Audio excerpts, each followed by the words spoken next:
যোৱা 2 জুলাইত মাজুলীলৈ নামি আহিছিল কাল অমানিশা।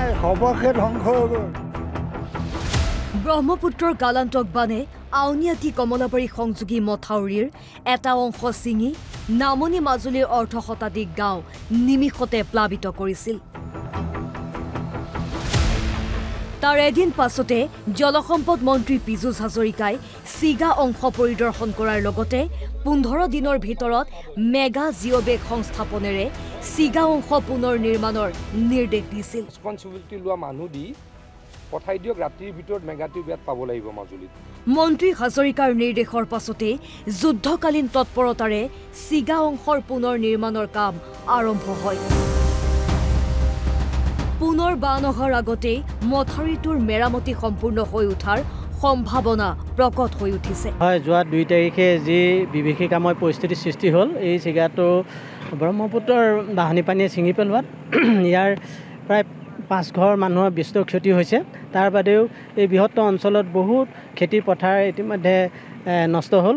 কিন্তু তেনে সময়তেই চৰকাৰে অতি তৎপৰতাৰে মুখ্যমন্ত্ৰী মহোদয়, জলসম্পদ বিভাগৰ মন্ত্ৰী মহোদয় আহি ইয়াত উপস্থিত হৈ অতি তৎপৰতাৰে এই চিগাটো বন্ধ ধৰিবৰ কাৰণে নিৰ্দেশ দিলে আৰু 4 তাৰিখৰ পৰা কাম আৰম্ভ কৰি তেখেতসকলে কোৱাৰ ধৰি 15 দিনৰ ভিতৰত চিগাটো সম্পূৰ্ণ হৈ যাব বুলি তেওঁলোকে এটা নিৰ্ধাৰণ কৰি লৈছে। কিন্তু আমি দেখিছোঁ যে আজিৰ ভিতৰত হয়তো চিগাটো সংযোজন হৈ যাব।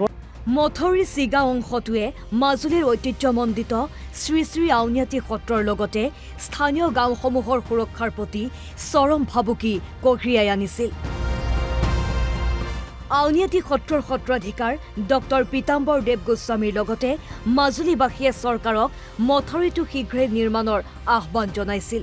প্ৰতিকূল বতৰকো নেওচি দিন ৰাতি একাকাৰ কৰি মথাউৰি চিগা অংশ সম্পূৰ্ণ কৰি তুলিবলৈ কৰা প্ৰচেষ্টাই ৰাইজৰ মনত পুনৰ এক আশা জগাই তুলিছে। মাজুলীৰ পৰা ৰজনীকান্ত বৰদলৈ, NB নিউজ।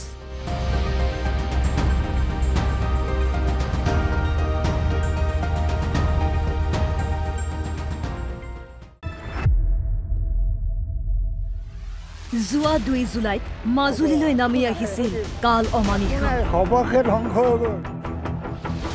ব্ৰহ্মপুত্ৰৰ কালান্তক বানে আউনীআটী কমলাবাৰী সংযোগী মথাউৰিৰ এটা অংশ ছিঙি নামনি মাজুলীৰ অৰ্ধশতাধিক গাঁও নিমিষতে প্লাবিত কৰিছিল।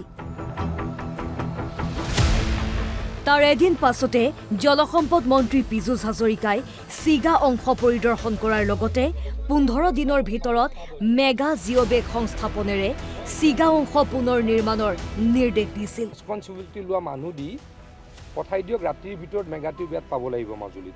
মন্ত্ৰী হাজৰিকাৰ নিৰ্দেশৰ পাছতে যুদ্ধকালীন তৎপৰতাৰে চিগা অংশৰ পুনৰ নিৰ্মাণৰ কাম আৰম্ভ হয়। পুনৰ বান অহাৰ আগতে মথাউৰিটোৰ মেৰামতি সম্পূৰ্ণ হৈ উঠাৰ সম্ভাৱনা প্ৰকট হৈ উঠিছে। হয়, যোৱা 2 তাৰিখে যি বিভীষিকাময় পৰিস্থিতিৰ সৃষ্টি হ'ল, এই চিগাটো ব্ৰহ্মপুত্ৰৰ বাঢ়নী পানীয়ে ছিঙি পেলোৱাত ইয়াৰ প্ৰায় 5 ঘৰ মানুহৰ বিস্তৰ ক্ষতি হৈছে। তাৰ বাদেও এই বৃহত্তৰ অঞ্চলত বহুত খেতি পথাৰ ইতিমধ্যে নষ্ট হ'ল। কিন্তু তেনে সময়তেই চৰকাৰে অতি তৎপৰতাৰে মুখ্যমন্ত্ৰী মহোদয়, জলসম্পদ বিভাগৰ মন্ত্ৰী মহোদয় আহি ইয়াত উপস্থিত হৈ অতি তৎপৰতাৰে এই চিগাটো বন্ধ ধৰিবৰ কাৰণে নিৰ্দেশ দিলে আৰু 4 তাৰিখৰ পৰা কাম আৰম্ভ কৰি তেখেতসকলে কোৱাৰ ধৰি 15 দিনৰ ভিতৰত চিগাটো সম্পূৰ্ণ হৈ যাব বুলি তেওঁলোকে এটা নিৰ্ধাৰণ কৰি লৈছে। কিন্তু আমি দেখিছোঁ যে আজিৰ ভিতৰত হয়তো চিগাটো সংযোজন হৈ যাব। মথাউৰি চিগা অংশটোৱে মাজুলীৰ ঐতিহ্যমণ্ডিত শ্ৰী শ্ৰী আউনীআটী সত্ৰৰ লগতে স্থানীয় গাঁওসমূহৰ সুৰক্ষাৰ প্ৰতি চৰম ভাবুকি কঢ়িয়াই আনিছিল। আউনীআটী সত্ৰৰ সত্ৰাধিকাৰ ডক্টৰ পীতাম্বৰ দেৱ গোস্বামীৰ লগতে মাজুলীবাসীয়ে চৰকাৰক মথাউৰিটো শীঘ্ৰে নিৰ্মাণৰ আহ্বান জনাইছিল। প্ৰতিকূল বতৰকো নেওচি দিন ৰাতি একাকাৰ কৰি মথাউৰি চিগা অংশ সম্পূৰ্ণ কৰি তুলিবলৈ কৰা প্ৰচেষ্টাই ৰাইজৰ মনত পুনৰ এক আশা জগাই তুলিছে। মাজুলীৰ পৰা ৰজনীকান্ত বৰদলৈ, NB নিউজ।